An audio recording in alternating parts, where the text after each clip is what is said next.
mafundisho. I've been talking about understanding the apostolic. Nimekuwa nikizungumzia kufahamu ama kuelewa kitume.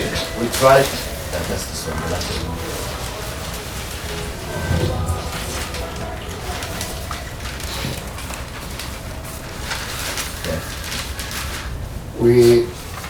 we're talking about reformation. Tunazungumzia mabadiliko. The point is this. Dondoo ni hii. When things are not properly defined, wakati mambo hayajaelezewa kwa usawa, the interpretation of that thing is affected. Tafsiri ya hilo jambo huathirika. And when something is not properly interpreted, na wakati jambo halijafafanuliwa vizuri, you find that the teaching is wrong. Mafundisho huwa mabaya. And the teachings that we give to people, na mafundisho tunawapa watu, affect their thinking, athiri kufikiria kwao, their values, yani maadili yao, and finally their behavior is affected. Hatimaye tabia yao inaathirika. So what we tried, kwa hivyo ila ambao tunajaribu to just steer the waters, yani kutibua maji, to show that kuonyesha kwamba the current church, kanisa la kisasa has moved away limetoweka from the original intention of God. Kutokana makusudi ya awali ya Mungu. To fix this problem, kurekebisha hii shida, we have to turn to the word of God. Lazima turudi katika neno la Mungu. Reread the word of God. Tukalisome tena neno la Mungu. Understand. Tufahamu what God's original intention was, makusudi ya Mungu ya awali yalikuwa nini, for creating the church. Ya kuliumba kanisa. But we can't do that, lakini hatuwezi kufanya until we go to the very beginning, mpaka tuenende kule mwanzo, and study why God created man, na kujifundisha mbona Mungu kamuumba mwanadamu. And so I said, even the terms like church, kwa hivyo nikasema hata neno kama kanisa have to be redefined. Lazima lielezewe upya. Because church today, kwa sababu kanisa leo, does not mean what Jesus meant. Halimaanishi yale Yesu alimaanisha. If we had time, we would have gone to Luke, I think it's Matthew, where Jesus says, tungekuwa na wakati tungeenda katika mahali Yesu asema, the first time Jesus used the word church, wakati wa kwanza Yesu anatumia neno kanisa. The word church is not an English church. Kanisa, word. Neno kanisa sio la Kiingereza. The Bible says when Jesus came to Caesarea Philippi, Biblia inasema kwamba Yesu alikuja katika Kaisaria. He was asking the people. Alikuwa anauliza watu. First of all, he asked the disciples. Ya kwanza akauliza wafuasi. Who do the people say I the Son? Je, watu sema mimi ni nani? He wanted to know what people thought about him. Alikuwa anataka kujua watu wanamfikiria nini. And then they said, wow. Ndio kasema some people say you are Elijah. Baadhi wanasema wewe ni Elia. Some people say you are the prophet. Wengine wanasema wewe ni nabii. It's amazing how people viewed Jesus. Ni ya kustaajabisha vile watu walimuona Yesu. All of them saw him as a prophet actually. Wote hakika ukamwona kama nabii. Then in the midst of that discussion, kisha katikati ya mazungumzo Jesus says, but you guys, Yesu akasema sasa nyinyi, what do you say? Nyinyi wa jamaa mnasema mimi ni nani? Ya kwamba mimi ni Peter as usual. Petero kama kawaida. He stood up. Alisimama. And he made a statement. Na akafanya tamko. That impressed Jesus. Ambao ilimfurahisha Yesu. Well, some people see you this human being. Kasema watu wengine kuona kama mwanadamu. But you are the Christ. Lakini wewe ni Kristo. The Son. Mwana. Come on, he didn't say you are Christ the apostle. Hakusema kwamba wewe ni Kristo ambaye mtume. You are the Christ. Wewe ni Kristo. The Son. Mwana of the living God. Wa Mungu aliye hai. And Jesus says to Peter. Na Yesu anamwambia Petro. Flesh and blood. Ya kwamba damu na nyama has not revealed this to you. Hazija kufunulia hapa. Actually it's amazing. He says, blessed are you. Hakika inafadhilisha, anasema kwamba heri wewe. Flesh and blood has not revealed this to you. Ya kwamba damu na nyama hazijakufunulia. Lakini baba yangu. And then he says, and I said to you. Na kisha anasema na kuambia. You are Peter. Wewe ni Petero. That word Peter is the word Petros. Yani ilo na Petero. The small stone. Yani vijimawe. And on this rock. Na juu ya huu mwamba. Petra. Okay, on this rock, juu ya huu mwamba, I will build my church. Nitalijenga kanisa langu. The word there, church, there, the word church. Neno kanisa pale. Jesus did not say I'm going to build denominations. Yesu hasemi ya kwamba nitaenda kutengeneza madhehebu. He was not thinking of building buildings. Hayakuwa anazungumzia kujenga majengo. The word ecclesia, yani hilo jina ecclesia, was actually a political word. hakika lilikuwa ni neno la kisiasa. Of all words, Jesus borrowed the political word. Yesu akakopa hilo jina la kisiasa. In his time, wakati wake, the word ecclesia, hilo neno ecclesia was referring to a people who were called from different regions. Ilikuwa inamaanisha watu walioitwa kutoka maeneo mbalimbali. Ecclesia were people. Ecclesia ilikuwa ni watu. It was not an organization. Haikuwa hiyo taasisi. So you can see when Jesus talks about building an ecclesia, kwa hiyo Yesu anapozungumzia kujenga ecclesia, talking about building a particular kind of people who have a ruling mentality. Ilikuwa ni aina ya watu ambao wako na utawala nia. Okay. Unajua? The word church, Jesus was not saying I'm going to bring people who be singing every Sunday. Na Yesu hakuwa anamaanisha kwa anaenda kuleta watu ambao watakuwa wanaimba kila Jumapili. Along the way, kwa hivyo hapo katika hiyo njia, the church has lost its meaning. Kanisa limekosa maana yake. So we talk about the apostolic. Kwa hivyo tunapozungumzia talking about going back, tunazungumzia kurejea to the things that the church lost. Mambo yale ambayo kanisa imepoteza. How did the apostles of Jesus Christ, jinsi gani mitume wa Yesu Kristo view the church? Wakawa na mtazamo wa kanisa. You know very well. Mnajua vema that the church ya kwamba kanisa has lost itself along the way. Limejipoteza njiani. So, my job this morning is kwa hivyo kazi yangu asubuhi ya leo ni kukuonyesha every time something goes wrong, kila wakati mambo yanaenda mrama, God starts restoring. Mungu anaanza marejeo. You can see just with Adam. Unaweza kuona kuanzia Adamu. We showed you tuliponyesha that Adam was the son of God. Ya kwamba Adamu alikuwa mwana wa Mungu. When he sinned, wakati alipotenda. And Yohana did a very good job of, na Yohana alifanya kazi njema defining sin. Ya kuelezea dhambi ni nini. Because when we say Adam sinned, kwa sababu wakati tunaposema Adamu katenda dhambi, did Adam go to drink beer? Je, alienda kulewa? Because that's how we define sin, isn't it? Kwa hivyo ndivyo tunatafsiri dhambi. Did Adam kill anybody? Adam aliua yeyote? Hello. I'm asking you. Ninawauliza. Did Adam sleep with another woman? Je, Adam alilala na mwanamke mwingine? So what sin did Adam commit? Kwa hivyo dhambi gani Adam alitenda? What did he disobey? Nini hakutii? Instructions of God.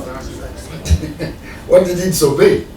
Ni nini hakutii? But look at us, how do we define sin? Lakini angalia sisi tunaelezaje dhambi? We normally preach the results of sin. Haswa ni matokeo ya dhambi tunahubiri. Drinking and all these things is as a result of sin. Kukunywa hii yote na mambo mengine ni matokeo ya dhambi. The word sin, yani neno simply means missing the mark.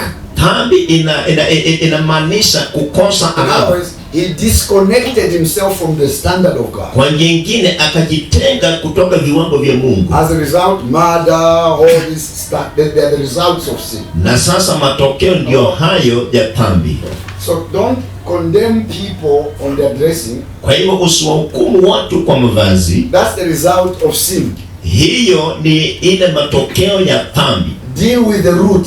Sasa shughulikia mizizi. Bring people back to God. Warejeshe watu kwa Mungu. Once they come into image and likeness, wakiwa katika taswira na umbo, you don't have to teach them how to behave, really. Haustahili kufundisha jinsi ya kitabia. So God started restoring. Kwa hivyo Mungu akaanza urejesho. So from the time of Adam up to now, kwa hivyo kuanzia wakati wa Adamu mpaka sasa, God has not stopped restoring. Mungu hajasimama kuendelea kurejesha. The final channel of restoration and reformation is Christ himself. Safari ya mwisho mabadiliko na kurejesha ni Kristo mwenyewe. When you look at church history, this is a class now, okay?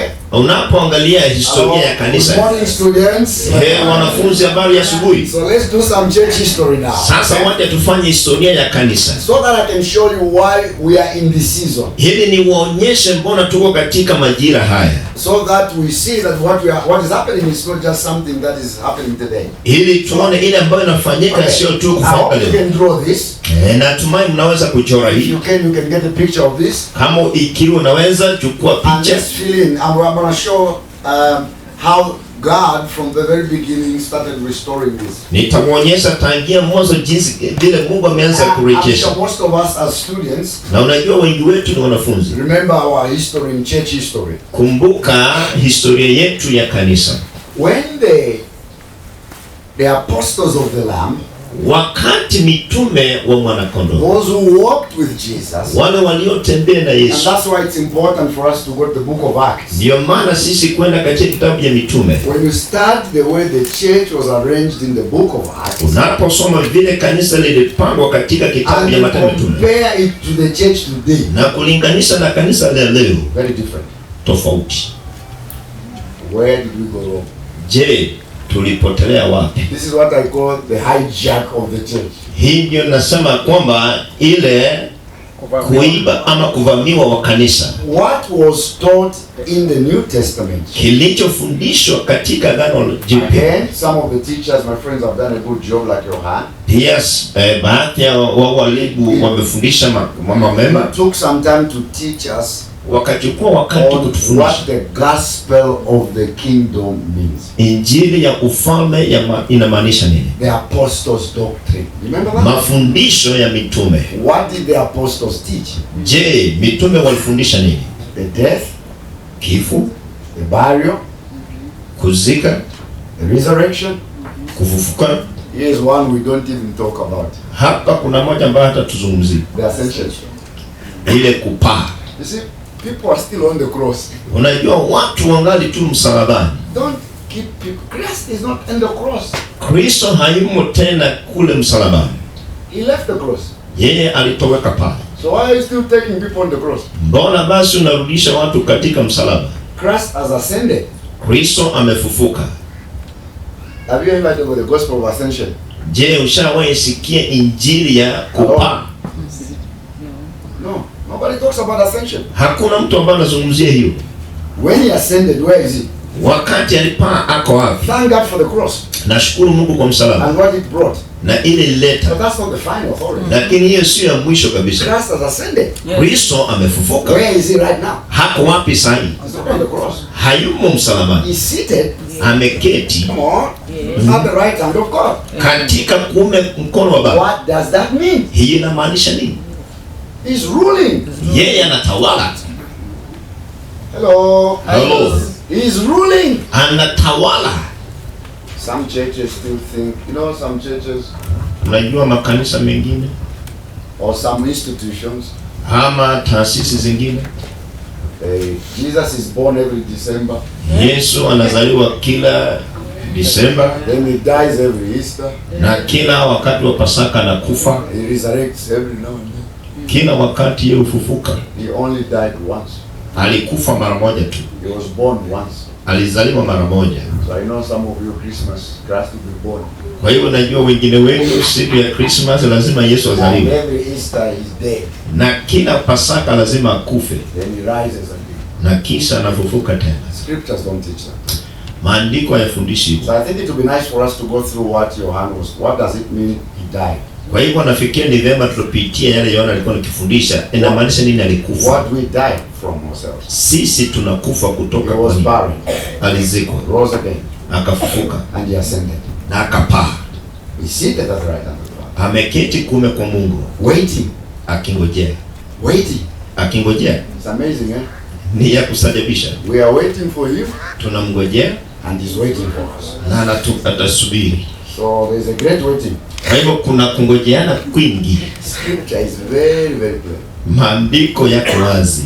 Acts chapter 3. Matendo ya Mitume 3. Mstari wa 19. Matendo ya Mitume 3. Say to your neighbor, God is waiting for you. Mwambie jirani, Mungu anakusubiri. Stop waiting for me. Wacha kumngojea. Have you heard? Je, mmesikia? We are waiting for his coming. Tunangojea kurudi kwake. Is that what we preach? Sio ndio tunahubiri? We are waiting for what? Tunangojea nini? For his? For his? Who told you must wait for his coming? Nani anakuambia lazima tumngojee kurudi kwake? He already came. Yeye alishakuja. And he accomplished what he came to do. Na akatimiza yale makusudi. Now he's waiting for us. Sasa natusubiri. Now he cannot come. Na hawezi kuja. Until what he died for. Mpaka ile ambayo alifia. Is fulfilled in the earth. Imetimika katika ulimwengu. And he can only do that. Na anaweza kutenda hiyo tu. Through you and me.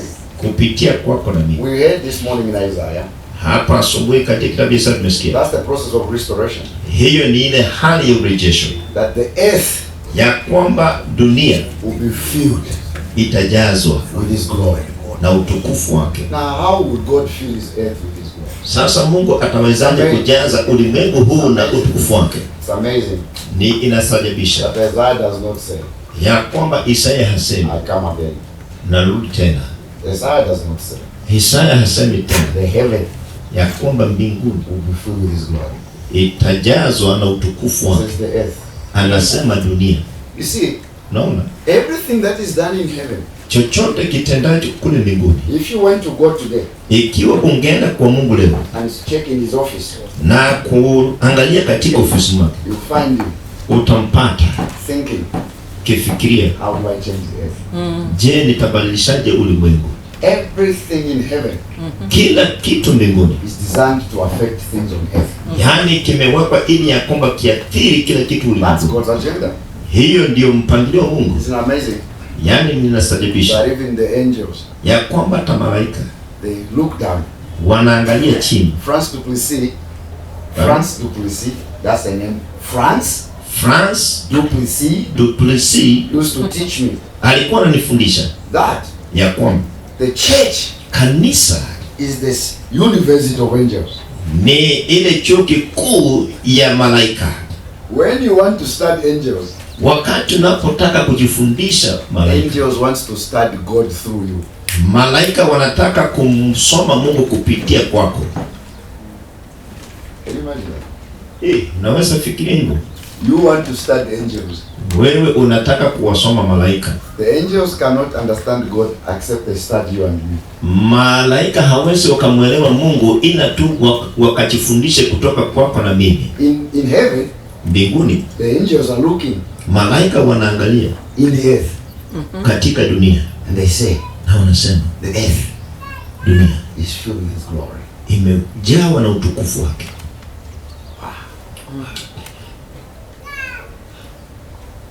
That word glory, ilo neno utukufu, is the word nature. Ni ile asili, the character of God. Tabia ya Mungu.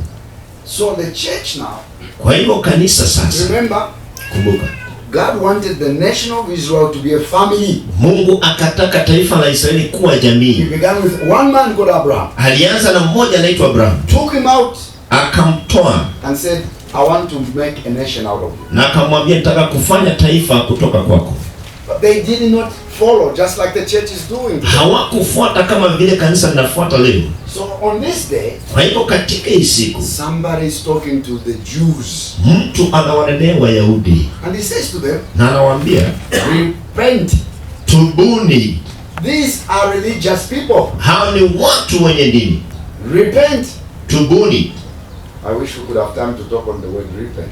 Natumai kama tungekuwa na wakati tuzungumzie mambo ya kutubu. Today when you say repent, what comes to your mind? Leo unapozungumzia mambo tubu, nini inaingia akilini mwako? Repent means what? Toba inamaanisha nini? That word repent, hilo neno kutubu, simply means change your thinking. Kwa urahisi inamaanisha badilisha njia ya kufikiria. Repent, tubu, therefore, basi, and be converted. Na mrejee, that your sins may be blotted out. Ili dhambi zenu zifutwe. So that times of refreshing may come from the presence of the Lord. Zipate kuja nyakati za kuburudishwa kwa kuwako kwake Bwana. And that he may send Jesus Christ, apate kumtuma Kristo Yesu, who was preached to you. Muliyewekewa tangu zamani. Now listen to the statement. Sasa sikiza hii. Look at this. Angalia. Heaven, mbinguni, whom heaven mbinguni must receive, ambaye lazima impokee. That word receive, hiyo kupokea, is not pokea. Sio hiyo kupokea. It says heaven will keep. Ya kwamba mbingu itahifadhi. Heaven, Jesus will remain in heaven. Yesu atabakia mbinguni. He's not coming soon. Hakuji hivi karibuni. Even if you say today, hata kama ulisema leo, Maranatha, come soon, kuja haraka, come soon Lord Jesus, kuja hivi karibuni Yesu Kristo. Listen, sikiza, heaven will keep him, mbingu itamweka until the restoration, mpaka urejesho of all things, ya mambo yote. Jesus' mission, Yesu huduma yake was to come and restore, ilikuja kurejesha what Adam lost, kile Adamu alipoteza. So he is not coming back, kwa hivyo harudi tena, because there is a drought, kwa sababu kuna ukame. Because that drought, kwa sababu hiyo ukame needs a Joseph, inahitaji Yusufu, who can say, ambaye anaweza kusema. Can you imagine? Unaweza fikiria Joseph, Yusufu in the Old Testament, katika Agano la Kale, before Jesus died, kabla Yesu kufa, solved alishughulikia 7 years of drought. yani miaka 7 ya ukame. Joseph, Yusufu in the Old Testament, katika Agano la Kale had a solution, alikuwa na suluhisho for 7 years of drought. kwa miaka 7 ya ukame. We cannot solve one. Hatuwezi kushughulikia hata moja. We cannot even solve the problems in Kisii. Hatuwezi kushughulikia shida hapa Kisii. Because to us, kwa sababu kwetu sisi Kisii is such an evil place. Kisii ni mahali ovu sana. We need to take off. Lazima tutoweke. Because this world, kwa sababu ulimwengu huu is not my home. Sio kwangu nyumbani. I'm just mimi passing by. Ninapitia tu. My treasures, yani hazina zangu, are laid up, zimewekwa somewhere, mahali fulani. You don't even know where they are. Hata hujui ziko wapi. Somewhere, mahali fulani. Your treasures, hazina zako, are laid up, zimewekwa somewhere beyond the blues. mahali zaidi ya ile mbingu. Angels, they are beckons me. Malaika wanaendelea kuniita. And I can't feel na siwezi kuhisi at home, nyumbani, in this world, katika ulimwengu huu anymore. daima. But the earth is the Lord's, lakini dunia ni ya Bwana, and the fullness thereof. na yote utukufu yumo. Blessed are the meek, wamebarikiwa wanyenyekevu, they shall inherit watarithi the earth. dunia. Something is wrong somewhere. Kuna jambo imeenda mrama mahali. Either God is wrong, pengine Mungu ndiye amekosea, which is not possible, ambao haiwezekani, or some preacher did not interpret some scriptures right, ama mchungaji fulani hakutafsiri andiko vilivyo, which is true, ambao ni kweli. So when the apostles died, kwa hiyo mitume walipokufa, you remember very well, unakumbuka vema, there's a time called the dark ages. kuna wakati ule wa giza. Hello, what happened? Nini ilifanyika? Things changed. Mambo kabadilika. We'll come and do this teaching properly. Tutarudi ili tufundishe vilivyo.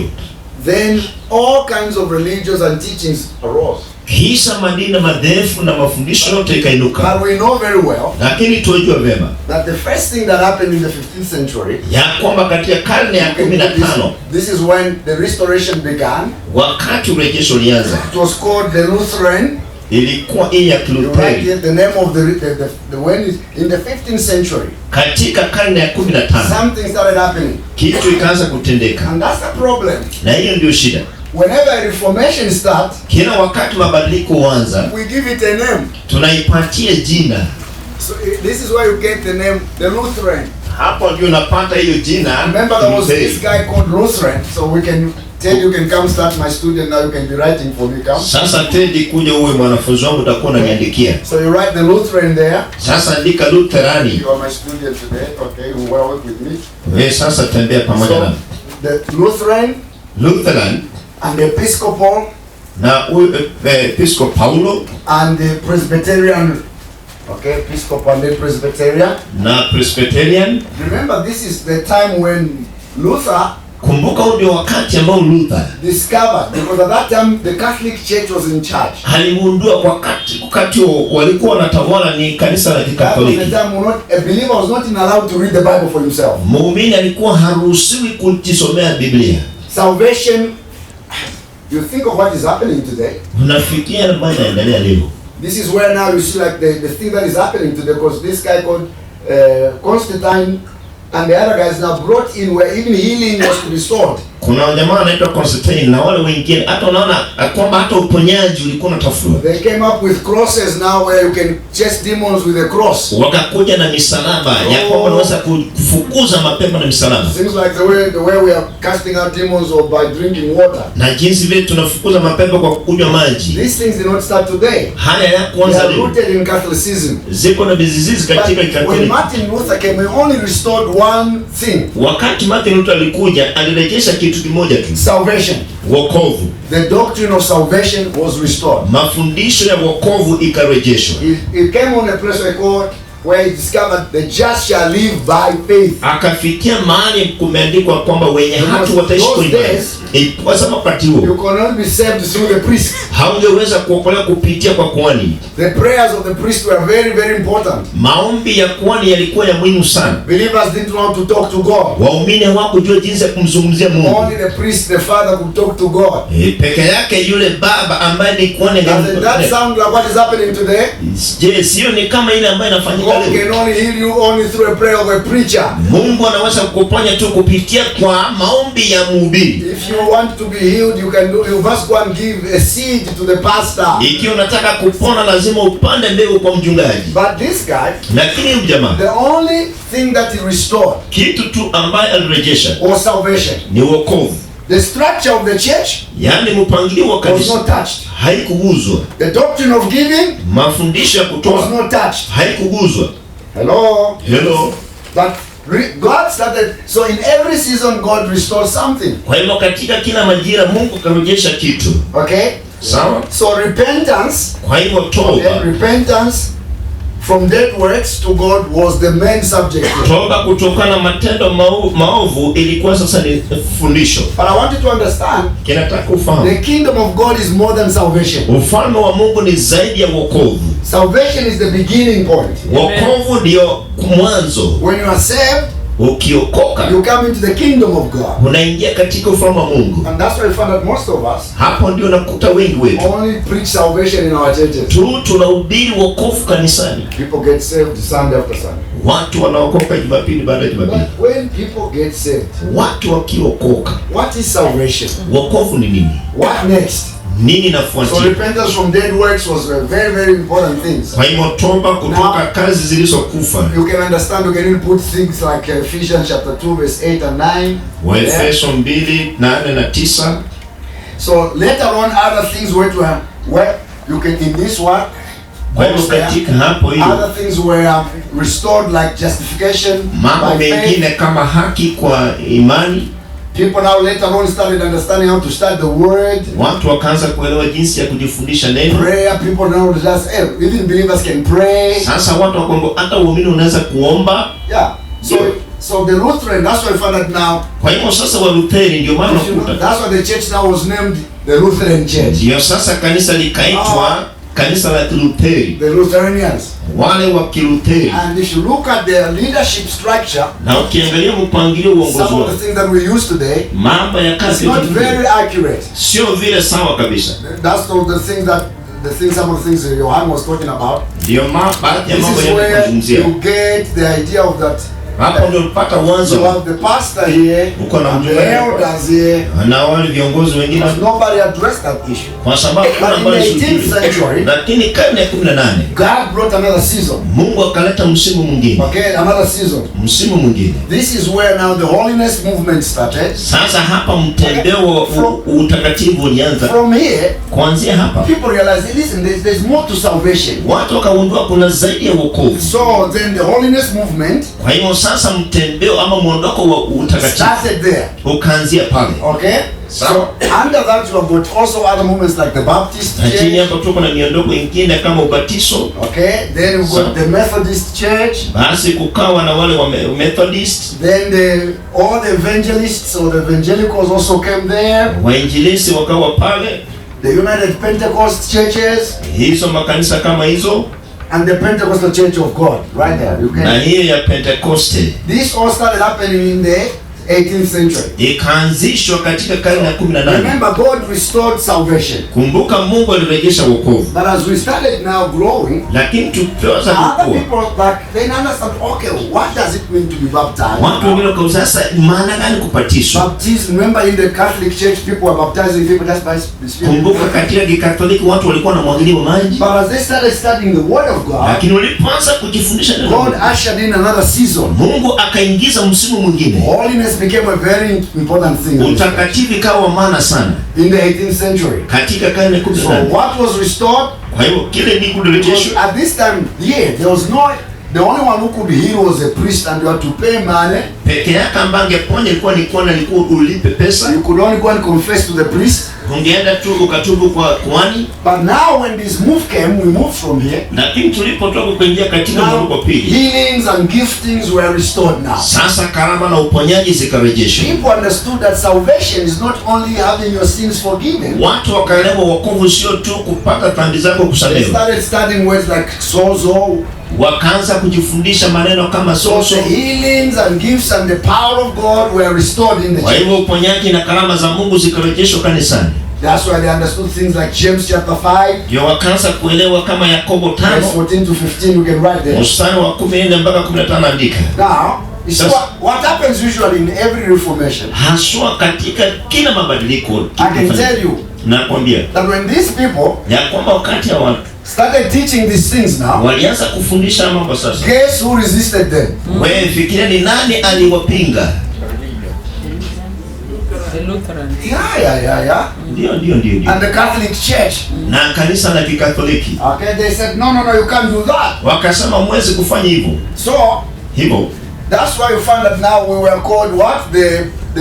What are we called? The Protestants. ndio maana sasa tunaitwa wale We wapinga. were protesting Sisi tulikuwa tunapinga that salvation is more than just you going to heaven. ya kwamba wokovu ni zaidi ya kwenda In mbinguni. salvation also is healing, Katika wokovu kuna uponyaji, power. kuna nguvu, People can be baptized. watu wanaweza kubatizwa. All right. Sawa, But I don't think these people understood. lakini sifikia watu Now they walielewa. started fighting this move. Sasa wakaanza So kupigana you huu see mondoko. churches like Holiness, Naona makanisa they kama call themselves Baptist, Baptist, Baptist, Methodist. Methodist They move away from this walitoka katika hiyo, because they have a better understanding of what God was sababu doing. wako na ufahamu mwema yale ambayo Mungu So anatenda. what were other things now restored here? Kwa hivyo sasa mambo mengine ambayo Things yalirejeshwa, like sanctification now. vitu kama kutakaswa. The church now started understanding more about what sanctification is. Kanisa sasa likaanza kuelewa hiyo kuwekwa wakifu ni nini. That's why they started understanding sanctification not just by water but by the word of God. Sio tu kwa maji lakini kwa neno la Mungu. So they understood that scriptures can bring conviction. Kwa hivyo wakaelewa ya kwamba hiyo maandiko yanaweza kuleta mwelekeo. Now they restored things like faith. Sasa vitu kama They understood that imani, people can do praise and worship. ya kwamba sasa watu wanaweza kufanya ibada na Just sifa, opposed to the choir. na hiyo inastahili kuwa kwa kwaya. People can sing hymns. Watu wanaweza kuimba nyimbo tenzi. Church can have joy and people can be happy. Kanisa linaweza kuwa na furaha, watu wanafurahia. All those things are being restored. Haya yote yakaanza urejesho. Okay, are you with me now? Muko pamoja nami? This is church history. Hii ni historia ya kanisa. This was a season. Hiyo ilikuwa ni msimu. Now can you imagine if you remained in this season Sasa wewe fikiria kama ungebakia when God has brought this season? na Mungu ameleta msimu mwingine. Hello. Say to your neighbor, Ambia jirani, there is always more in God. kuna daima mengi katika Mungu. All right. So then, Kwa hivyo kisha after this, baada ya hii now we have another restoration now. sasa tuko na urejesho God mwingine. ushers in another season. Mungu analeta msimu mwingine. This is called the Pentecostal season. Hii inaitwa msimu wa Kipentekoste. All right. Hello. And I'm sure most of us Na niko na uhakika wengi Remember the story in the street where the black man, unakumbuka hiyo Azusa Street, hiyo ya Azusa, okay, barabara ya Azusa, the Holy Spirit came upon them. ya kwamba Roho The Holy Mtakatifu Spirit alishukia. was not just for the people in the early church. Haikuwa katika kanisa la kwanza tu. The Holy Spirit can come upon anybody. Roho Mtakatifu anaweza kumjia yeyote. So this is what's called the Pentecostal season. Kwa hivyo ikaitwa msimu wa Kipentekoste. And some of us are still there. Na baadhi yetu wengi tuko pale. Let's see what was it. This is where now churches like the Pentecostal Assemblies of God. Sasa makanisa kama The Assembly of God started. Ikaanzishwa pale. Okay, the Assembly of God started. Ikaanzishwa pale. There was also the Pentecostal Holiness. Ukawa na Pentecostal Holiness. Churches like United Pentecost. Makanisa kama United Pentecost. Or that which are the others which are called. You can see now. Sasa unaweza kuona. Do you see that every time something is restored, the name is given to it? Unajua kila wakati kuna urejesho, kuna jina linapeanwa. Okay, all the Pentecostal Holiness churches there. Hiyo makanisa yote ya Kipentekosto mtakatifu pale. Here, hapo we agreed with this. Tunakubaliana with this. Nikubaliana hivi. But now here the issue was the doctrine of baptisms. Lakini sasa hapa mafundisho yakawa ni ile ya ubatizo. Maubatizo, not one. Maubatizo. Okay? Here they understood now that listen, there are more baptisms now. Ya kwamba sasa kuna maubatizo sasa. But the big issue in this season, lakini jambo kuu katika msimu huu was baptism in the Holy Spirit. Ilikuwa ubatizo katika Roho Mtakatifu. That's when evangelists were restored. Ndio wakati wainjilisti wakarejeshwa. And then the people believe that people can be baptized in the Holy Spirit. Na watu wakaamini unaweza kubatizwa katika Roho Mtakatifu. And the gifts are not only for these special people here. Na karama sio ya watu specially hapa. But all the believers can access the gifts of the Holy Spirit. Lakini wote waumini wanaweza kupokea karama za Roho Mtakatifu. And what was other truths that were restored here? Na mambo gani mengine ambayo yanarejeshwa hapa? The manifestation. Yani thirisho. Manifestations. Thirisho. Like speaking in tongues. Kama kunena katika ndimi. Finally people will be allowed to clap in church. Hatimaye watu wanakubalia kupiga makofi kanisani. In fact, that's why I find that even in the Baptist church up to today. Unajua hata kanisa la Kibaptist mpaka leo. In this season here, even playing keyboards was not allowed. Katika msimu hata kucheza kinubi haikuwa inaruhusiwa. You find that some churches are still stuck here. You can't even clap your hands when you are singing. Unakuta hata makanisa mengine hata uwezo kupiga. This is when you just stand up and sing to God in the glory.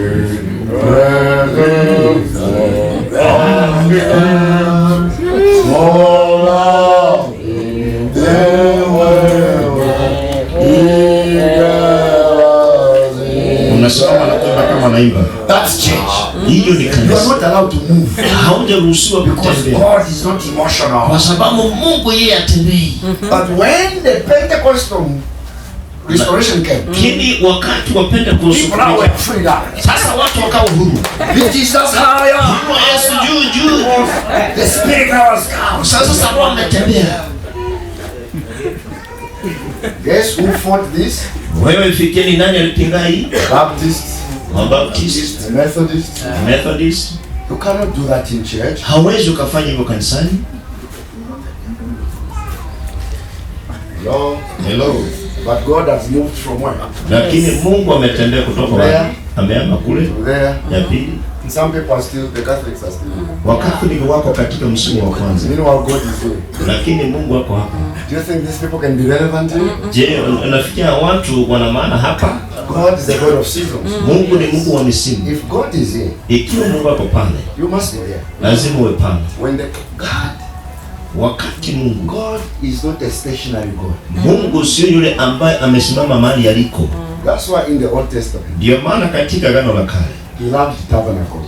Yeye alipenda hiyo makao.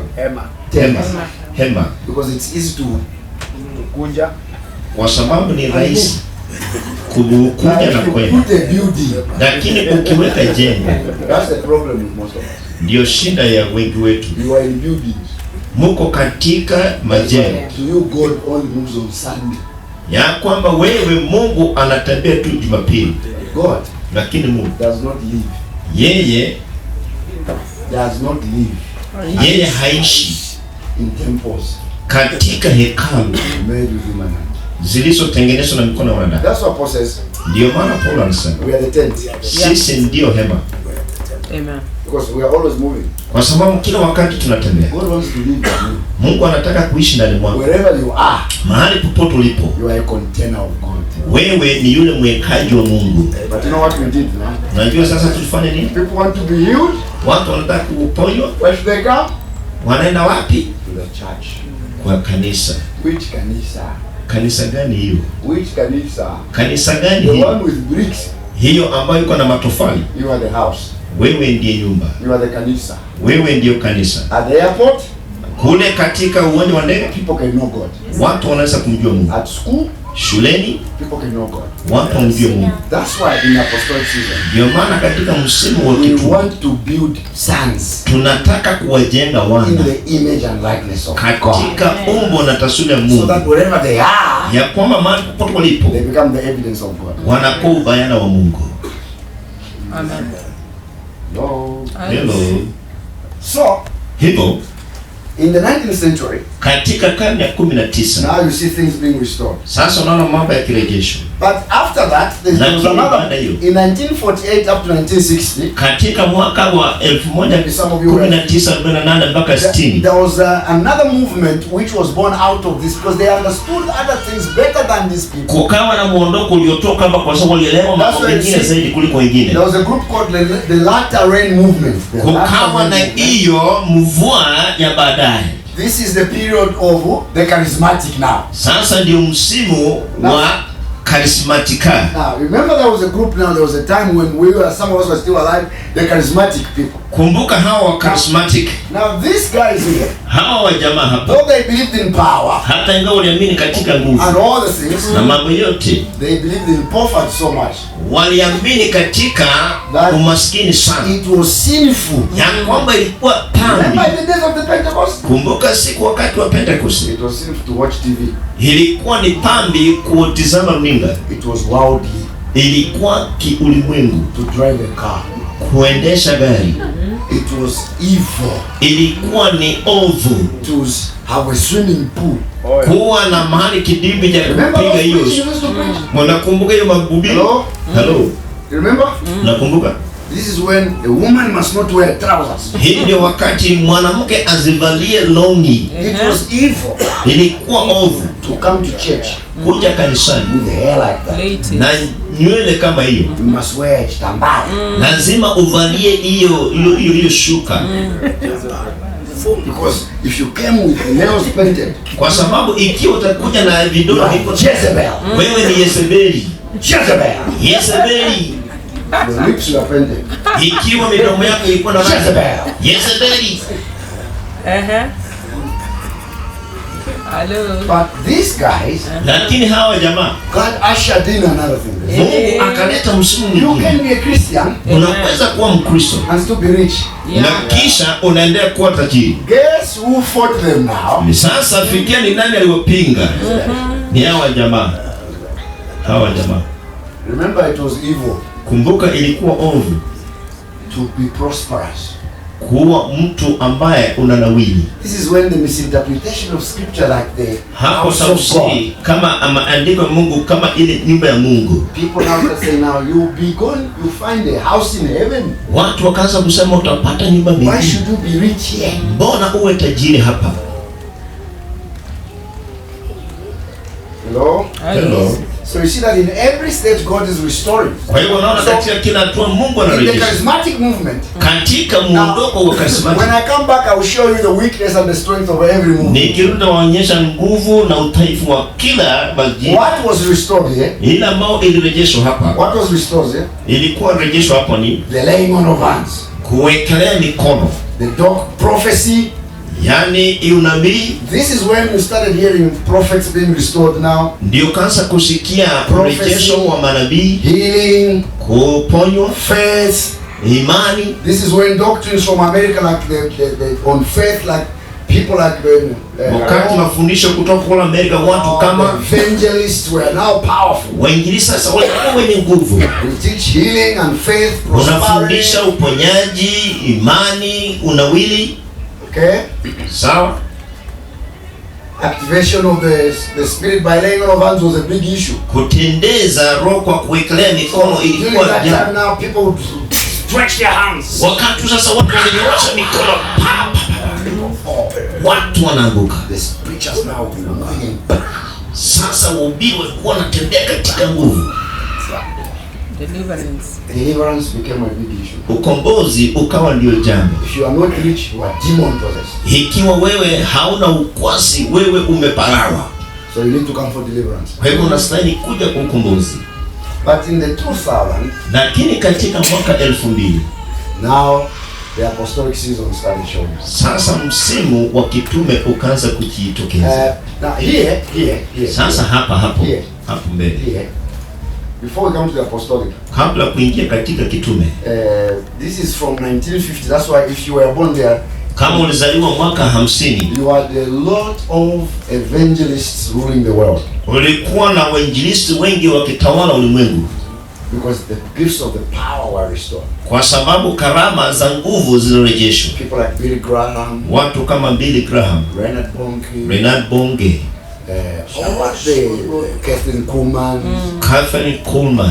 These were evangelists. Hao walikuwa wainjilisti, moving in power, wakitembea katika nguvu. Unfortunately, kwa bahati mbaya, they are the ones who started writing books. Ndio walianza kuandika vitabu and teachings na mafundisho from an evangelistic point of view, kutokana na mtazamo wa kiinjilisti. All right. Sawa. Okay. Sawa. So mass evangelism, crusades were the order of the day. Kwa hivyo mikutano ya hadhara ya uinjilisti ilikuwa njia ya kila siku. But within those days also, there are people that like shepherds were restored, now pastors were restored to care for the house. Wachungaji wakawa marejeshwa ndio washughulikie kanisa. In this one, the apostolic now, katika msimu wa kitume, now God started raising up fathers and apostles to say, listen, Mungu akaanza kuwainua baba na mitume kwa all these things, hii mambo yote are important, ni ya muhimu, but we need, lakini tuwastahili to get back, kurudi to teaching people, kuwafundisha watu. At this time now, sasa katika msimu, at this time only evangelists, that's why I found everybody who came into a ministry was an evangelist. Ndio maana kila mtu aliyeingia katika huduma alikuwa mwinjilisti. But later on the pastor's office was restored. Lakini baadaye ofisi ya mchungaji ikarejeshwa. At this time if you call yourself an apostle here, wakati ukijiita mtume, the pastors will kill you. Wachungaji wangekuwa. Actually people will believe that there are no more apostles. Na watu hawakuamini ya kwamba kuko na mitume tena. Apostles died with Jesus Christ. Mitume wakafa na Yesu Kristo. Everybody went down to Bible school. Kila mmoja sasa akaingia katika shule ya. Everybody who graduated as a pastor. Na kila aliyehitimu alihitimu kama mchungaji. Oh, you remember those days? Unakumbuka today? It's amazing. Ni inastajabisha. Everybody who goes to Bible school, kila mmoja ambaye anaingia chuo cha Biblia, graduates as a pastor, hufuzu ama huhitimu kama mchungaji. We are teachers. Je, walimu wako? We are the prophets. Makuhani nabii wako? We are apostles. Mitume wako? The Bible says he gave some. Kwa sababu Biblia inasema akapatia wengine kama mitume. So at this stage the church became pastoral. Kwa hiyo wakati kanisa likawa ni la kichungaji. But God started now raising in the 20,000 and beyond. Lakini kuanzia mwaka 2000 Mungu akaanza kuwakuza tena. God started restoring the apostolic. Akaanza urejesho wa mitume. Where the church should function as a house. Mahali kanisa linatendeza kama nyumba. Understand that the church is not just a local church, it's a global church. Na kufahamu sio hapa lakini ni ile kote ulimwenguni. Redefining things like the kingdom of God and what it means to be. Kufafanua tena mambo kama ufalme wa Mungu. Understanding that the church was not just meant for singing songs. Kuelewa kanisa sio tu kuimba nyimbo. Understanding that the church is bigger than just meeting there. Kupata ufahamu ya kwamba kanisa ni zaidi ya mikutano. So from 1997 something up to now, kwa hivyo kuanzia mwaka 97 mpaka sasa, God wants to bring the church to maturation. Mungu anataka kukomesha kukuendeza kanisa kukomaa. Unfortunately, kwa bahati mbaya, most people are stuck here. Watu wengi wamekwama hapo. They still want to do Pentecostal things. Wanataka kutengeneza mambo ya Pentecost. When God has moved, wakati Mungu ametembea, we are here. Na sasa hapo hapa chini. You understand? Unaelewa sasa? You see that every time God wants to bring the church back to its original. Kila wakati Mungu apostolic, katika wakati wa kitume, we embrace everything here. Sasa tunachukua kila kitu hapa. We we teach on salvation. Tunafundisha wokovu. And expand what salvation is. Na kupanua wokovu ni nini? Healing is possible. Yaani uponyaji inawezekana. All this is possible. Haya yote yanawezekana. We clarify these issues. Sisi tunafafanua kabisa. God wants the church to embrace all these things. Mungu anataka kanisa kuwa na haya yote. But to do this, lakini kufanya haya, sons must be raised in the house. Wana lazima wakuzwe nyumbani.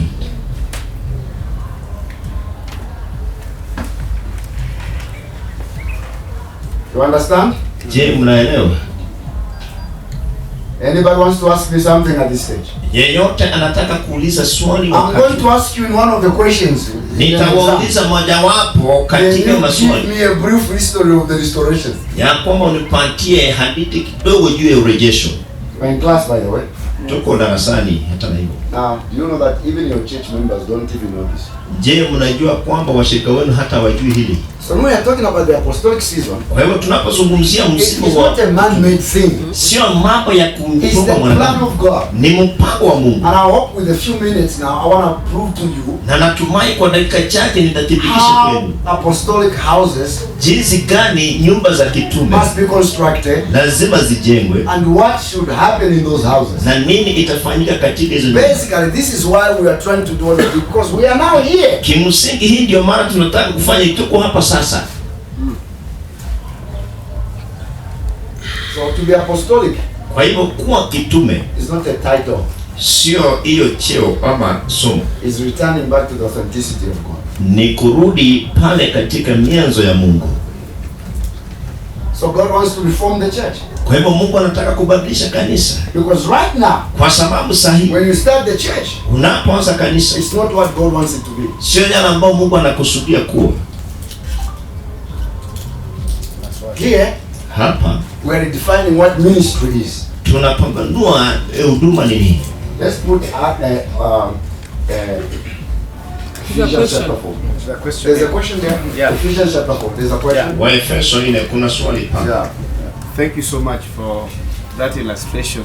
Asante sana kwa hiyo kuelezea. My question is, swali langu can we say then that tunaweza kusema apostolic completes the cycle of what the Lord wants to do to the church? Yes. Ya kwamba kitume inakamilisha yale ambayo makusudi ya Mungu. And we're going to stay here until, na tutaenda kukaa hapa mpaka. The Bible says, okay, that's what I'm saying. Look at this now. Sasa angalia hiyo. So now it's not just the apostles. In the apostles, we want all the fivefold to work together. Tunataka hiyo matano yote ifanye kazi pamoja. We need the grace of a pastor. Tunahitaji neema ya mchungaji. The grace of a teacher. Mchungaji wa mwalimu. The grace of an apostle. Yani ile neema ya and we need to. Now I don't know what we need to do. Maybe we come back. I think we need to give definitions. Who is an apostle? Nafikiria tunastahili kufafanua ni nani. Who is a pastor? Mtume nani? Who is an evangelist? Nani mwinjilisti? Who is a prophet? Nani? A prophet is not a guy with a long beard. Sio mjamaa wa mandevu refu. A prophet is not the one who tells you your house number. Yani huyo nabii sio nani anakuambia nambari ya nyumba. A prophet is not the one who tells you God is going to give you a gold tooth. Nabii sio yule ambaye anakuambia Mungu atakupatia meno ya taabu. Now in the apostolic, kwa hivyo katika we need to redefine. Lazima tufafanue tena tueleze. Who is an evangelist? Ni nani mwinjilisti? An evangelist mwinjilisti is not a guy with a tent. Sio mjamaa aliye na hema. He's not been a guy doing a crusade. Sio mjamaa ambaye anafanya mkutano wa hapa. That's not an evangelist. Huyo sio mwinjilisti. An evangelist is not the guy talking fast. Sio ni mtu ambaye anaongea kwa haraka. If you talk fast, ya kwamba ukiongea haraka, you are an evangelist. Wewe ni mwinjilisti. You must make noise. Lazima unasumbua mwili. Is an evangelist. Huyo sasa ni mwinjilisti. And if you speak very slow, na ukinena pole pole, I want to let you. Ningependa mpate kujua God. That guy. Huyo mjamaa is a teacher. Huyo ni mwalimu. You are the teacher. Wewe sio mwalimu. Because you are speaking slow. Kwa sababu naongea pole pole. We need to do all these things. Kwa hivyo tunastahili kufanya yote. And I'm going to show you, we're going to show you how these things can be traced in the feasts. Tutaonyesha vile haya yanaweza kutambuliwa katika sherehe. God wants us to remember. Johan was talking about us coming to a Zion position. Kumbuka Yohana alikuwa anazungumzia sisi tunaingia katika God Sayuni. now wants the church in the earth to mature. Mungu sasa anataka ukomavu wa kanisa But how do you duniani. mature people? Je, watu wanakuwa wakamavu namna gani? You mature people by the food they eat. Kupitia kwa ile chakula wanakula. Training. Kuwafundisha. Teaching them. Kuwafundisha. The church becomes a house. Kanisa linakuwa nyumba. Where people are trained. Mahali watu wanafundishwa. To go and represent God. Kwenda kumwakilisha So Mungu. now do you understand where we are now? Kwa hiyo sasa mnaelewa tuko wapi? Hello. Hello. Question. Yes. Swali.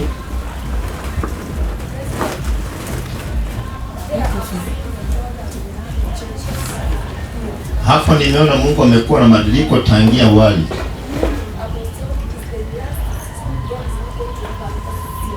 Kumaanisha kwamba kitume litakuwa ya mwisho, Mungu atakomea pale. I am not God. I cannot answer that. Wacha nimalize. She wants to finish.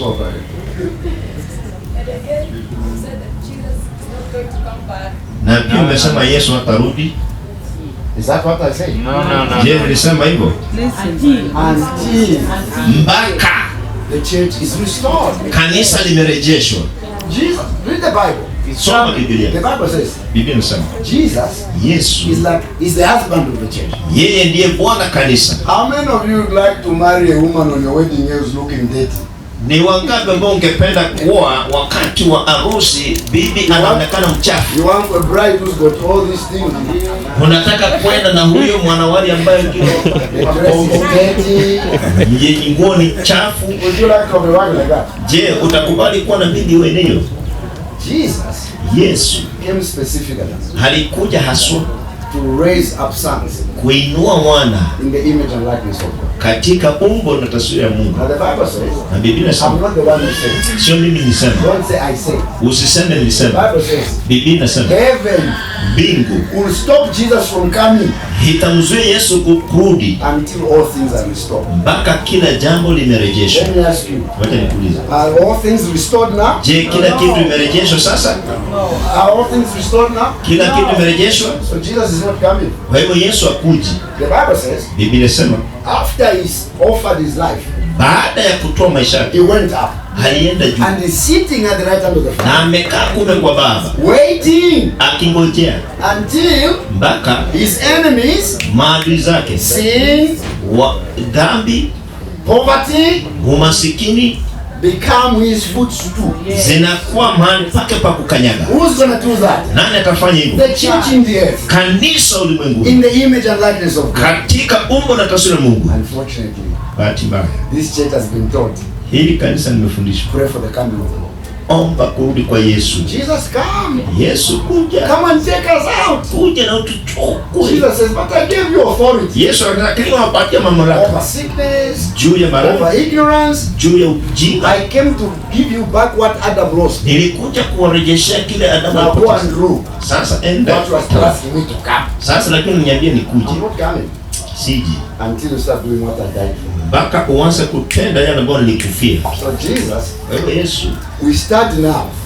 ataanza sasa. We don't start Israel Sasa hatujifundishi Israeli as a sign of the coming of the Lord. kama ishara ya kurudi kwake Yesu. We start the church now. Sasa tunasoma kanisa. Because Jesus will not come Kwa sababu Yesu hatakuja until the church starts ruling. mpaka kanisa lianze kutawala. Then the Lord will give the kingdom to the Son. Kisha Bwana atapatia ufalme kwa mwana.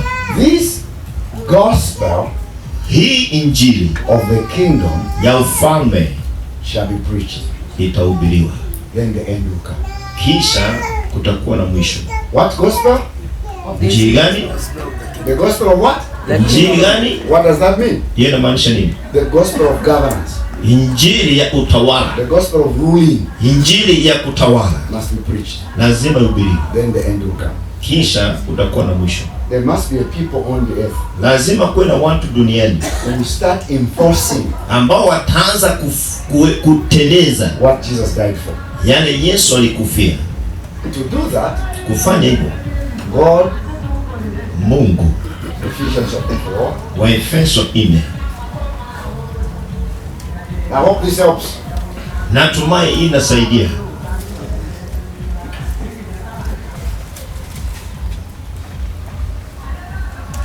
Ephesians chapter 4 verse 7. Waefeso 4:7 This says, inasema, but to each of us grace lakini kila mmoja wetu alipewa was neema given to the measure of Christ's gifts. kwa kadri ya kipimo cha kipawa chake Kristo. Therefore he says, Hivi husema, look at this, angalia hiyo, not when on the cross, sio akiwa kule msalabani. come on, when he did what? Wakati alifanya nini? Come on. When he did what? Alipofanya nini? When he ascended Wakati alipopaa on high, juu, he led captive aliteka mateka and gave what? na akawapa nini? And gave what? Akawapa nini? You know what that means? Unajua inamaanisha nini? Every pastor Kila mchungaji is a gift to the church. ni karama kwa kanisa. Every evangelist Kila mwinjilisti is a gift to the church. ni karama kanisani. Every apostle Kila mtume is a gift to the church. ni karama kanisani. Every prophet Kila nabii is a gift to the church. ni karama kanisani. Hello? Hello? So how you treat the gift? Jinsi vile unashughulikia karama. I don't know. Did you ever know that your pastor is a gift to you by God? Je, ushawahi jua kwamba mchungaji wako ni karama Okay, kutoka let me Mungu? ask you, pastors, Waje niulize mchungaji. do you know that you are a gift to your church? Je, mnajua nyinyi ni karama kwa kanisa? Did you know that? Je, mnajua hivyo? So you are not a pastor Kwa hivyo wewe si mchungaji. for you. Kwako You are a gift. wewe ni zawadi ama karama. Question is, what kind of a gift are you? Jiulize wewe ni aina gani ya karama? Look at this. Angalia hii. Do you have NTL? Je, huko na hiyo tafsiri? NLT? You need to translate it? Okay, give it to me. Haya. Okay. However, Hata na hivyo he has given each one of us a special gift through the generosity of Christ. ametupatia kila mmoja wetu zawadi speciali kupitia kwa Kristo Yesu. That's why Ndiyo maana scripture say, andiko nasema when he ascended to the heights, alipopaa juu, he led a crowd of captives and gave gifts to his people. yeye alichukua mateka. His people is the church. Watu wake ni kanisa. But Christ Lakini Kristo gave gifts yeye alipeana to zawadi his people. kwa watu wake. Why? Look at this. Kwa nini? Angalia hii. Notice that. Angalia hivyo. It says Inasema he ascended. yeye alipaa. This clear means Hii inamaanisha that Christ also descended to our Lord world. ya kwamba pia Kristo aliteremka chini, And the same one who descended na yeye aliyeshuka is the one who ascended high ndiye aliyepaa juu than all heavens. sana kupita mbingu zote. Whoa! Wow. Forward revelation. Jesus went higher than all heavens. Yesu alipaa zaidi ya mbingu zote. What place is that? Ni mahali gani hiyo? Place of authority. And if you are in Christ, Na ikiwa umo ndani mwa Kristo, where are you? uko wapi? Seated together. Higher than what? So what? Zaidi ya wapi? Why do you want to go to heaven which is lower? Sasa mbona unataka kuenda katika mbingu ambayo iko chini? God help you. Mungu akusaidie.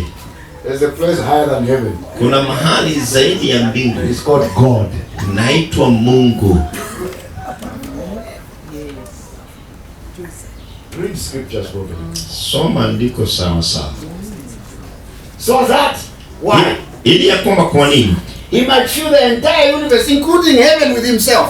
Na avijaze vitu vyote mpaka mbingu yenyewe. That's why your God Ndio maana is Christ. Mungu wako ni Your Kristo. hope is Christ. Tumaini lako ni Is Kristo. higher than heaven. Ni zaidi ya mbingu. Heaven is too low for me. Yaani mbingu ni kiasi ya chini sana I kwangu. want Christ. Ninamtaka Kristo. No, you understand what process that I may know him. Sasa umesikia, umeelewa ili ya kwamba nipate kumjua. Now, see that? Sasa These are the gifts. hizi ndizo karama. Come on. Come on. Come on. These are the gifts Christ gave to the church. Ndizo karama ambayo Yesu alipatia kanisa. Hello. We need to reread the Bibles again. tunastahili kuzisoma tena, kusoma. If you are an evangelist, kama wewe ni mwinjilisti, you are a pastor, mchungaji, if you are a father, kama wewe ni baba, you are a gift. wewe ni karama. That means you are meant to bless the people. Inamaanisha ulikusudiwa kuwabariki watu, Not for people to bless you. sio watu wa kubariki. Hello. Hello. When people come to you, Watu wanapokukujilia, they must be better than when they came. lazima watoke wakiwa zaidi bora kuliko walivyoingia. But the current church, Lakini kanisa la ask kisasa, every bishop, uliza kila askofu, every apostle, kila mtume, they don't even understand that they are a gift. hata hawaelewi wao ni karama. They want people to carry their suitcases. Wanataka watu wabebee mikoba yao. When they come to church, Wakija kanisani, they say, Baba! wakisema baba, Baba! baba, They don't understand who you are. hauelewi wewe ni nani. Angalia. Now these are the gifts. Sasa hii ndiyo zawadi ama Christ gave to the church Kristo akalipa kanisa, the apostles, plural, mitume kwa wingi, prophets, plural, manabii kwa wingi, evangelists, plural, wainjilisti kwa wingi, pastors, plural, wachungaji kwa wingi, teachers, plural. walimu. Why? Kwa nini? Why? Why? Kwa nini? Listen, Look Sikiza. at their responsibility. Yaani ile majukumu yao. Being a pastor is a responsibility. Kuwa mchungaji, hiyo ni jukumu, It's not preaching. sio kuhubiri. It's not a title. Hiyo sio hiyo cheo, It's a functionality. ni ile hali ya utendaji. Their responsibility Yaani jukumu lao is to do what? ni kufanya nini? Do what? Wafanya nini? What's the job? Kazi yao ni gani? For the evangelist to do mass crusade. Hili ya kwamba mwinjilisi au ni mikutano ya hadhara. What's the job of an evangelist? Kazi ya mwinjilisi ni nini? To equip people to be what? Kuwakamilisha watu kuwa nini? Evangelists. It's not for you to go around with a tent. Sio wewe kwa mahama na hiyo hema. You are not equipping. Wewe hiyo kazi yako sio kujenga. See what you have done now. Unaona yale ambayo tumetenda sasa. An evangelist goes around, Mwinjilisi anazunguka, but he's not equipping anybody. lakini yeye hajengi yeyote. The idea is this. Yaani wazo ni hili. With these 5 graces, Na hii neema 5, people must be pastoral, watu wawe kikuhani, apostolic, wawe kitume, prophetic, wawe manabii, teacher. wawe walimu. Even if they're not teachers, Hata ingawa wao sio walimu, because they come around the grace of a teacher, kwa sababu wanaingia katika neema ya mwalimu, they must be able to know some things. watawezeshwa kujua mambo kadhaa, So that fools out there ili ya kwamba wapumbavu huko nje, do not sell them water yaani wasiwauzie maji for healing. ya uponyaji. Why? Kwa nini? The pastor, the father, Mchungaji has baba equipped them to discern. amewajenga ili ya kwamba wapate kutambua. They can sit in a meeting Wanaweza kukaa katika and mkutano the prophet says, na nabii anasema there's somebody from house number so and so, kuna mtu kutoka nyumba fulani and fulani, they say, I know that's my house number, you don't have to tell me. na najua kwamba hiyo ni nambari ya nyumba yangu, hustahili kuniambia. Yaani wamejengewa To equip what? Allah, to equip what? kuwakamilisha nani? Watu wa To Mungu. do what? So who does the work of God? Kwa hivyo ni nani anafanya kazi ya Mungu? Who does the work of God? Ni nani anafanya kazi ya Mungu? That word work Hiyo kazi is the word ministry. inamaanisha huduma. So who is in full-time ministry? Kwa hivyo ni nani ako katika huduma kila wakati? Who is in full-time ministry according to... Nani kulingana na andiko ako katika huduma kila wakati? But what have we told them? Lakini tumewafundisha nini? You people Nyinyi watu come to observe us. kuja mtuangalie, Clap for us. tupigie makofi. Hallelujah. Haleluya. Because we are the ones who in full, Kwa sababu sisi tuko katika huduma and these people na watu, are part-time. yani wakati muda mchache But the mchache. scripture says, Lakini andiko lasema my calling mwito wangu is not to do evangelism. sio kufanya uinjilisti, It's to equip people ni kujenga watu to do evangelism. kufanya uinjilisti. Have you ever seen a shepherd giving birth to sheep? Je, ushawahi kuona mchungaji akizaa kondoo? A shepherd. Yaani mchungaji. Not mchungaji. Shepherd. Mchunga kondoo. Mchunga kondoo Giving birth to kondoo. akizaa kondoo. You run away. Takimbia.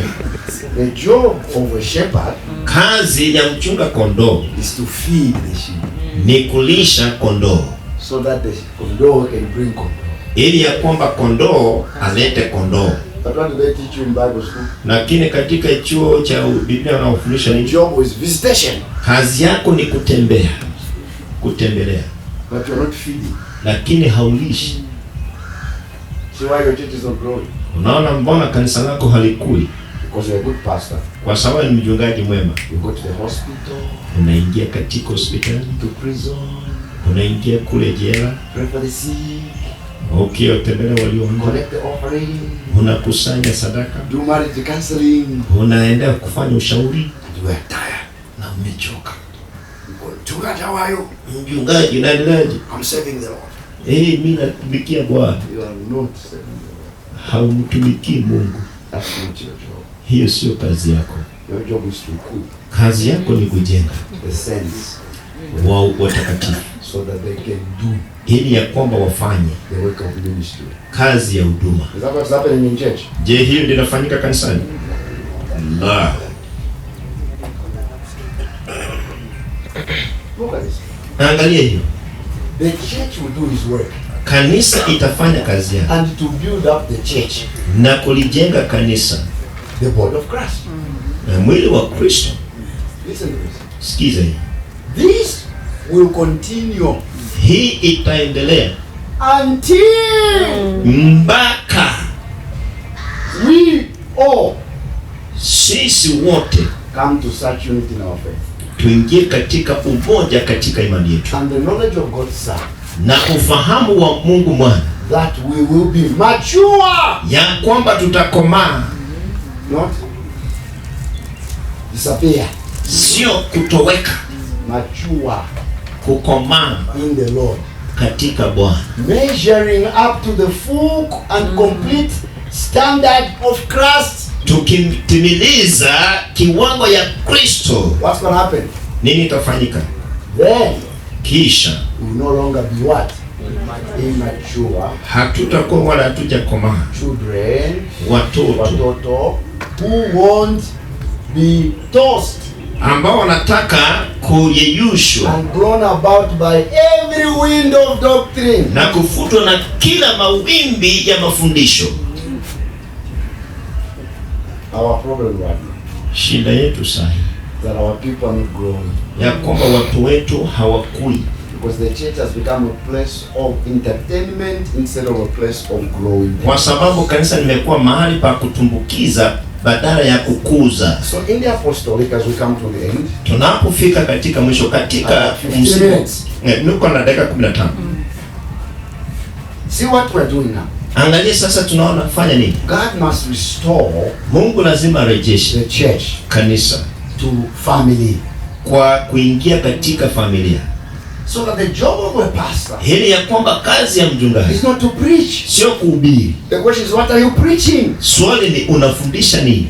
So the pastor now must have a table. Kwa hivyo sasa mchungaji lazima awe na So meza. what we do, Sasa hili tunafanya, we go to study. tunaenda kujifundisha. Okay? Mm. We go to study. Tunaenda katika kusoma. Now I'll conclude with what Sarah and what Dina read. Nitamalizia na yale ambayo Dina alisoma. So the church must become now this house Kwa hivyo sasa kanisa lazima lifanyike hii nyumba where the Father ambako Baba understands the dream of God, anaelewa ndoto ya Mungu, the original plan of God, ile mpangilio wa kwanza wa Mungu, to produce sons kuzalisha wana who function ambao hutenda as priests kama kuhani and kings. na wafalme. So David Kwa hivyo Daudi becomes a pattern. yeye anakuwa mfumo. The tabernacle of David Hema ya Daudi becomes an example. inakuwa mfano. That's why in Acts, Ndio maana katika Matendo ya Mitume when Acts, when you talk about restoring the tabernacle of David, 8:15. 8:15. Let's look at that. Acts 8:15. Matendo ya Mitume 8:15 tuangalie. Acts 15. Okay. 15. Matendo ya Mitume 15:8. 15:8. Very important. Now with these 15 minutes I'm going to do my wrap up. Na 15 namalizia. So now the father Kwa hivyo sasa baba or the pastor ama mchungaji must understand. lazima afahamu. Remember when I began? Kumbuka nilipoanza. The church does not belong to, I said the church does not belong to 15 and Jesus. 16. Hello? 15 and 16. 15 and 16. Matendo ya Mitume 15:16. The pastor Mchungaji is not the owner of the church. sio mwenye kanisa.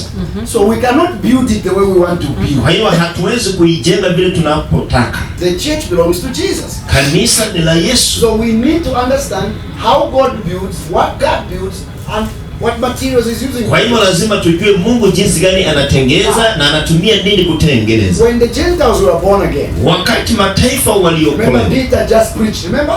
unakumbuka Petro alihubiri And people got born again. na watu wakazaliwa upya And people are confused. na watu wakachanganyikiwa. So somebody Kwa hivyo mtu had to explain ilimbidi ya kwamba elezee what happened in the book of Acts. nini ifanyika katika Matendo ya Mitume, But you cannot explain it lakini hawezi kuelezea without finding it in the Old Testament. pasipo kuipata katika Agano la Kale, Because the Old Testament said, kwa sababu Agano la Kale lasema Isaiah we read, it shall come to pass ya kwamba itakuja in kufanyika that day. katika siku hiyo. Listen to this, that there shall be a root Sikiza ya kwamba kutakuwa na mzizi out of what?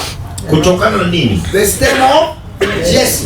Yani kutokana na Yese. Please listen to me. Nisikize, I may not have any more time to talk, but let me speak now. sitakuwa na wakati mwingine wa It kunena. has taken me 4 days to come here. Imenichukua siku 4 kuja hapa. This is what I really wanted to teach you. Mimi hii ndio nilikuwa nataka kufundisha. Every culture Kila utamaduni has roots. iko na mizizi. You see, Unaona, all these restorations have got roots. hii rejea zote ziko na mizizi. That means your church Na maanisha kanisa lako is rooted limetiwa mizizi, either in this belief, iwe katika hii kuamini, or this one, ama hii, or this one, ama hii, or this one. ama hii. That's why when I start to tell you this, Ndio maana nikianza you are so rooted, wewe umezimikwa sana, you can't move. hauwezi ukatembea. The word culture is very important. Hilo neno utamaduni ni muhimu sana. You know, as Africans, Inajua sisi kama Afrika, every house has a culture. kila nyumba iko na utamaduni. Those are the things Joanna was talking about, the values. Mambo alikuwa anasema I maadili. cannot come in your house Siwezi kuja nyumbani and mwako change your culture. ni kubadilisha yaani hiyo utamaduni You wako. said to me, hey, Eddie, Utaniambia wewe, if you are my mwalimu, hata ingawa ni mwalimu, this is my house. hapa ni nyumba yangu. I cannot come in your house and say, Siwezi kuja nyumbani and mwako. with that TV, I'm a man of God. Songeza hiyo runinga, mimi ni mtumishi wa Mungu. Some of you preachers, please let me warn you. Baadhi ya nyinyi hii ni nyumba yangu. If I put my TV Nikiweka runinga in yangu the corner katika pembeni and you moja don't like it, na umpendi, you are not a man of God there. wewe sio mtu wa Mungu pale. That's my house. Hiyo ni nyumba yangu. When I come to church, Nikija kanisani, okay, ndio I can listen to you. naweza kufanya hivyo. Some of us feel like now we have the rules. Baadhi yetu We kama have kati kuna to sheria people, ambayo tuambie watu don't do that. usifanye hivyo. Remove that picture. Toa hiyo picha. It's your mother's spirit. Hiyo ni roho ya mamako. That's not your house. Hiyo sio nyumba yako. When you go to the bank, Unapoingia kwa benki, don't go with a collar. usiende kule na kinyongo. I want to be first because I'm a man of God. No, Nataka kuwa kwanza kwa sababu niko na You kinyongo. queue like everybody queues. Wewe unapanga foleni kama yeyote.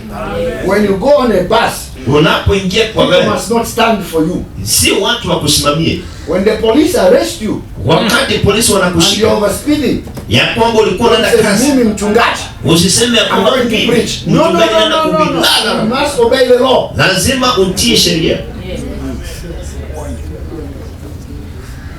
Because some of us go around everywhere. I'm a man of God. Sababu ndio kila mahali mimi ni mtumishi wa Mungu. Mtumishi wa Mungu. La la la la.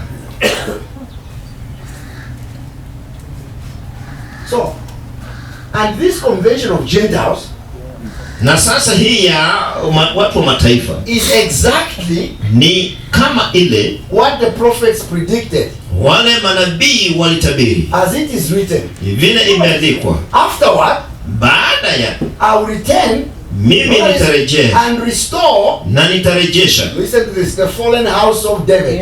nyumba ile ambayo imeanguka ya Daudi. I will rebuild its ruins Nitajenga tena and maanguko restore yake, it. nami nitaisimamisha. James is saying, Yakobo anasema, when you see people coming to be born again, unapoona watu wakija kwa God started restoring the tabernacle of David. Mungu, alianza urejesho wa hema ya Daudi. That means now, Inamaanisha sasa to understand the church, kuelewa kanisa how it must function, jinsi vile lazima tende, we start David, tunasoma Daudi we start the tabernacle of David. na pia hema ya Daudi. That was the picture. Hiyo ndio ilikuwa taswira. The reality is the church in the New Testament. Uhalisi ni kanisa katika Agano Jipya. So then, who is David? Kwa hivyo sasa Daudi ni nani? David Daudi is not David sio Daudi if there's no Jesse. kama hakuna Yese. Yeah. Come on. Lesson number 1. Yaani fundisho la So you kwanza. see now then, the principle of father son comes into play. Sasa mnaona kanuni ya baba mwana inatenda kazi, Because there is no David kwa sababu hakuna Daudi without Jesse. pasipo Yese. So now, Kwa hivyo sasa the house of Jesse, come on, right? nyumba ya Yese We'll pick it up later on. sasa tutaichukulia, Becomes the pattern inakuwa mfumo about how you raise people who are like David who are kings. jinsi gani ya kuwakuza watu kama Daudi ambao ni wafalme. So you need to go and study Unastahili kwenda the usome, culture yaani ile mila in which David was raised. ambao Daudi alikuzwa. You import those principles Wewe ulete hiyo kanuni and bring them in your church. na uilete kanisani mwako. Amen. To raise sons who can function like David. Kuwakuza wana wa kutenda kama Daudi. Hello. Hello. Jesse Yese is the stem. yeye ni shina. David Daudi is the branch. yeye ni ile So when tawi. it means Inamaanisha you as a father. wewe kama baba. Jesse means Yese inamaanisha one who sets the standard. yule ambaye anatia viwango. So in the church, Kwa hivyo kanisani, the pastor is the standard. mchungaji ndiyo kiwango, But he must follow the standard of Christ. lakini lazima afuate kiwango ya Kristo. Have you noticed in your church? Je, umetambua kanisani mwako, If the pastor cuts the hair like me, ikiwa mchungaji atanyoa kama come to mimi, my church. kuja kanisani mwako, All the guys, kila wajamaa wote, I don't even ask them to cut their hair. hata mimi siwaambii I wakati preach hivi. like this. Mimi nahubiri hivi T-shirts, katika hii like t-shirt, this. katika So hii you jeans. come to our church, our household. Kwa hivyo ukiingia katika nyumbani, Everybody dresses like this. kila mmoja anavalia kama hivi, There's no tie. hakuna tai If I come, there is nothing wrong. na hakuna kitu chochote Have baya. you noticed that when you as the pastor Je, come late, umetambua kwamba wewe kama mchungaji come late, unapokuja ukichelewa, all the people come late. kila mtu anakuja kichelewa. When you as a pastor Kama wewe kama mchungaji don't give, hautoi, people don't give you. watu hawatoi. When you the pastor Wakati wewe mchungaji don't pray, huombi, people won't pray. watu hawataomba. You can teach on prayer, Unaweza kufundisha but if you maombi, don't pray, lakini kama huombi, people won't pray. watu hawataomba. If you don't love your wife, Ikiwa mpendi there will mkeo, be no love in the church. kutakuwa na upendo Some of you kabisa. pastors Hatieni are wachungaji, able to fix the widow's home, unaweza but kuwalisha, you don't fix your own house. lakini nyumba yako huwezi kulisha, It won't work. haitafanya. You understand that? Wewe ndiye kiwango. So this message, Kwa hivyo ujumbe, you cannot go and preach hauwezi ukaenda on ukahubiri fathers and sons kuhusu baba na wana when you are an orphan yourself. wakati wewe ni yatima. The first challenge I'm going to leave with you guys. Changamoto ya kwanza na You wajilie need to nini? pray. Who is your spiritual father? Lazima ujue ni nani ambaye baba Don't rush wako. to go and teach.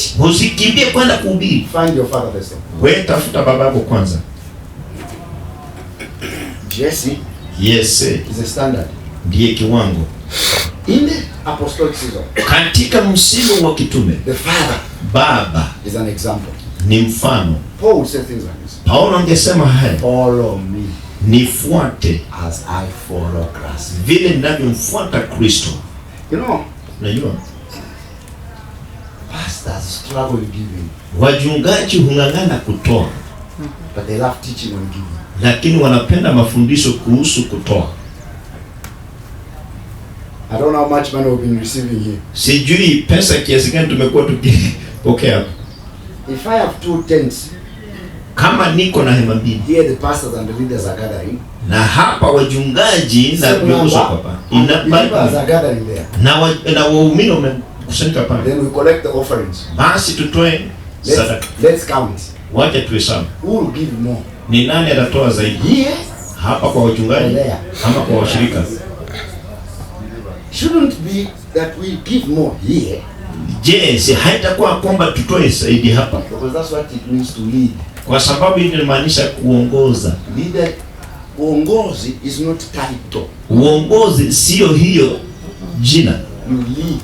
Wewe uongoza. Why do we struggle with giving? Mbona tunang'ang'ana na kutoa? But we teach on giving. Lakini tunafundisha kutoa. We teach on forgiveness. Tunafundisha msamaha. But we hate each other's pastors. Lakini tunachukiana sisi wachungaji. You must listen how we speak against one. Lazima usikize vile tunaongea kinyume ya mwingine. We want people to follow us. Tunataka watu watufuate. But we don't want to follow Dina. Lakini hatumfuati Dina.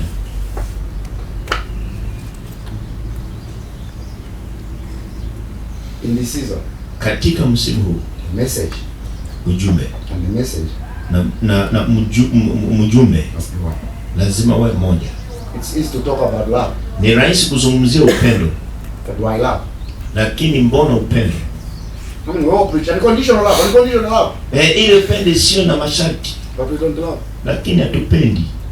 You can preach all you know. Unaweza kuhubiri yote unajua. But you produce after your own kind. Lakini unazalisha mfano wako kabisa. When we start David and the tabernacle, tunaposoma Daudi na hema, I wanted to show the culture of the house. Nilikuwa nataka kuonyesha mila ya nyumba. How did David become David? Je, Daudi alifanyikaje kuwa Daudi? He was a son. Alikuwa mwana of Jesse. wa Yese. Who was Jesse? Yese alikuwa ni nani? He was a son. Alikuwa mwana of who? Wa nani? Obed. Obedi. Who was Obed? Obedi alikuwa nani? He was a son. Alikuwa mwana of who? Wa nani? Boaz. Boaz. Who was Boaz? Boaz alikuwa ni nani? He was a son of. Alikuwa mwana wa. Hello. Who? Salmon. Salimoni. Do you know that man? That's where Rahab comes from. Je, mnajua Rahab anatoka hapo? Someone had married who? Rahab. Kwa sababu alikuwa ameoa nani? Rahab. And who was Salmon? Na nani alikuwa son of who? Mwana wa. Come on. You can trace all these people. Unaweza kufuatilia wote watu until you come to Ruth. Mpaka unafika kwa Ruth, the one who came from Moab, ambaye alitoka Moab. What am I saying? Nasema nini? The church now kanisa sasa needs to come back. Linastahili kurejea. The wine skin. Yaani hiyo kibirika to produce this kind of people. Kuzalisha watu. His father son. Ni baba mwana. Not pastor member. Sio mchungaji wa shirika. It's coming back to the tabernacle of David. Inarudi katika hema ya Daudi. Daudi becomes a pattern. Anakuwa mfumo. The tabernacle. Hema becomes a pattern. Inakuwa mfumo. It's been a pleasure talking to you. Imekuwa kitu heshima kuongea naye. God bless you. Mungu abariki.